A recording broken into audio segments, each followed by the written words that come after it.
मैं दो तीन बीजेपी के, मैं सुनो, मैं भी बीजेपी के 2-3 एमपीज को जानता हूं।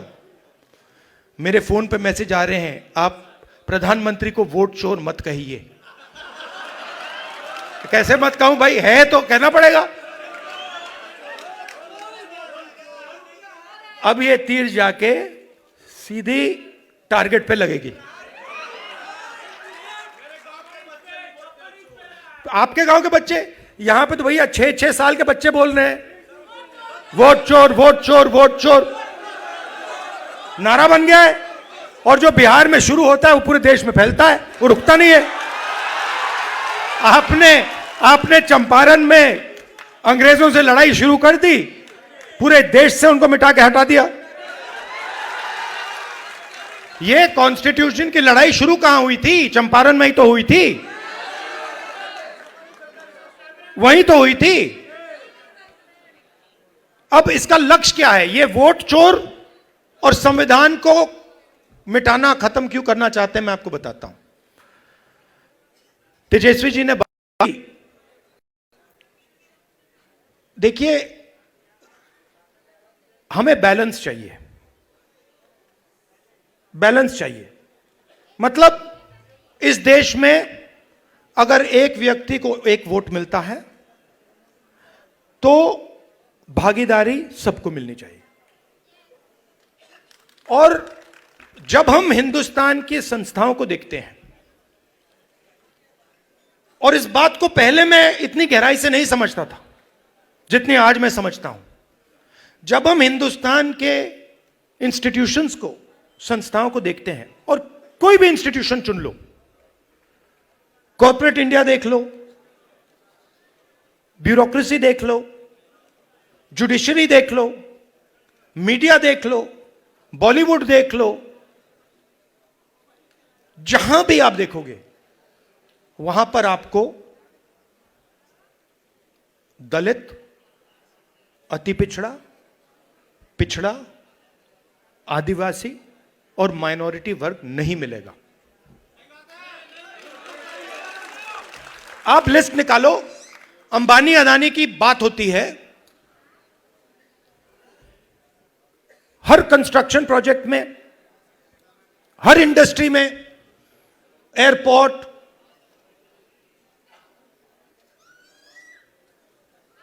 जमीन, solar power, wind power, petrol, diesel, सब में इनके नाम सुनाई देते हैं। 500 हिंदुस्तान की सबसे बड़ी कंपनियां हैं। मैं आपसे आज पूछना चाहता हूं, इन 500 में दलित, आदिवासी, पिछड़ा, अति पिछड़ा वर्ग के कितने मालिक हैं? मतलब हिंदुस्तान की पूरी इकोनॉमी में 90% तो है ही नहीं, 90% है ही नहीं। आप जाते हो प्राइवेट अस्पताल में, जाते हो, सरकार का काम आपके स्वास्थ्य और शिक्षा का देखभाल करने का होता है। ये बिजनेसमैन का काम नहीं होता है, ये सरकार का काम होता है। कि अगर कोई गरीब व्यक्ति बीमार हो जाए, सरकार की जिम्मेदारी होती है कि हमारा नागरिक है, हमारे देश का नागरिक है, इसकी रक्षा, इसकी प्रोटेक्शन, इसके स्वास्थ्य की प्रोटेक्शन हमें करनी है ना? कॉन्स्टिट्यूशन में यह नहीं लिखा है कि अगर हिंदुस्तान का कोई गरीब व्यक्ति बीमार हो जाए तो उसे मतलब 6, 10, 15 लाख रुपए का बिल दे दो। लिखा है कहीं? नहीं लिखा है। प्राइवेट स्कूल अस्पताल बंद हो, एक समान शिक्षा नहीं, वो देखिए, मगर मैं उससे पहले एक सवाल पूछ रहा हूं। प्राइवेट अस्पतालों की लिस्ट निकालिए। ये बड़े बड़े अस्पताल हैं जहां आप लोग जाते हो, जहां आपके जेब से लाखों रुपए निकलता है, इनके मालिकों की लिस्ट निकालिए और मुझे वहां दिखा दीजिए दलित कौन है, आदिवासी कौन है, पिछड़ा कौन है, अति पिछड़ा कौन है, माइनॉरिटी का नाम, वहां नाम दिखा दो। अच्छा ठीक है, आप कहोगे नहीं भैया हमें स्वास्थ्य के कुछ लेना देना नहीं, तो फिर मैं कहूंगा ठीक है भैया, शिक्षा के देख लेते हैं, इंजीनियरिंग कॉलेजेस देख लेते हैं, यूनिवर्सिटीज देख लेते हैं, प्राइवेट यूनिवर्सिटीज, कॉलेजेस, जहां आपको लाखों रुपए देने पड़ते हैं अपनी जेब से अपने बच्चों को पढ़ाने के लिए, खेत बेच के। फिर मुझे बताओ, उनके मालिकों की लिस्ट में बता दो कौन सा है, मतलब अति पिछड़ा कौन है वहां पे बैठा हुआ। तो आप 90% हो। अब ठीक है, अगर आप सब मिलाकर 2% होते तो मैं कहता ठीक है भैया, आप 2% हो, बात वहां खत्म हो जाए। मगर आप तो मेजोरिटी में 90% हो। आप 90% की भागीदारी हिंदुस्तान में है ही नहीं। कर्नाटक, तेलंगाना में हमने जाति जनगणना किया, आप हैरान हो जाओगे। सारे के सारे जो गवर्नमेंट के कॉन्ट्रैक्ट हैं, छोटे से लेकर बड़े, उनमें कोई अति पिछड़ा नहीं है, कोई दलित नहीं, कोई आदिवासी नहीं, कोई पिछड़ा वर्ग का नहीं। आप राजनीति कैसे करोगे? मतलब पूरी की पूरी फंडिंग आपके हाथ में नहीं है, कॉर्पोरेट इंडिया नहीं है, अस्पताल नहीं है। अच्छा ठीक है, आपको यह सब नहीं चाहिए, मीडिया देख लो, मुझे नाम बताओ। मैं देखिए, मैं बड़े प्यार से बोल रहा हूं, मैं बड़े प्यार से बोल रहा हूं। भागीदारी तो होनी चाहिए। ये ओपिनियन बनाते हैं, ये लोग ओपिनियन बनाते हैं। नहीं, वो आपने बोला सबसे खराब आज तक है, मगर मुझे ये बताओ, एंकर्स में से मालिकों में से मुझे अति पिछड़ा नाम बता दो, मुझे दलित नाम बता दो, छोड़ो अति पिछड़ा छोड़ो, दलित बता दो, पिछड़ा बता दो। नहीं है तो कॉर्पोरेट इंडिया उधर नहीं हो, आप मीडिया में नहीं हो।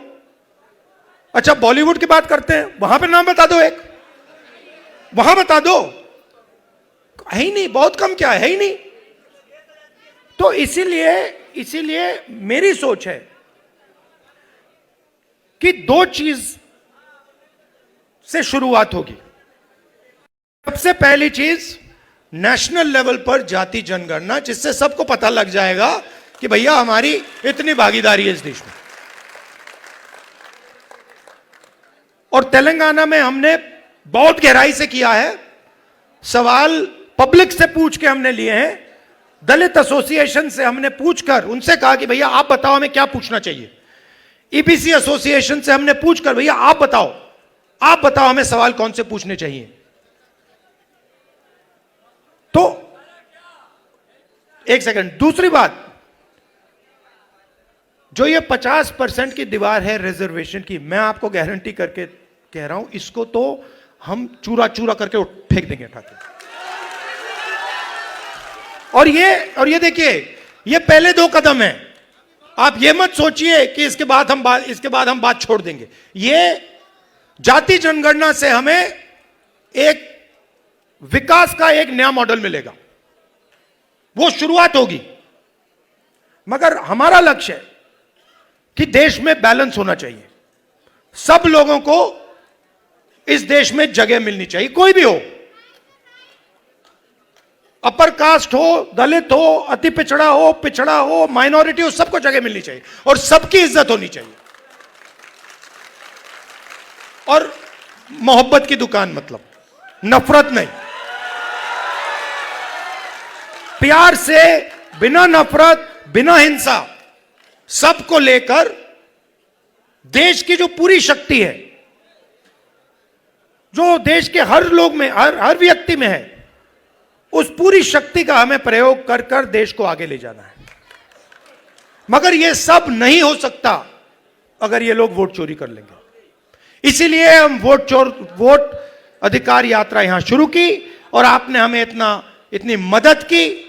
आप सबका दिल से धन्यवाद करता हूं।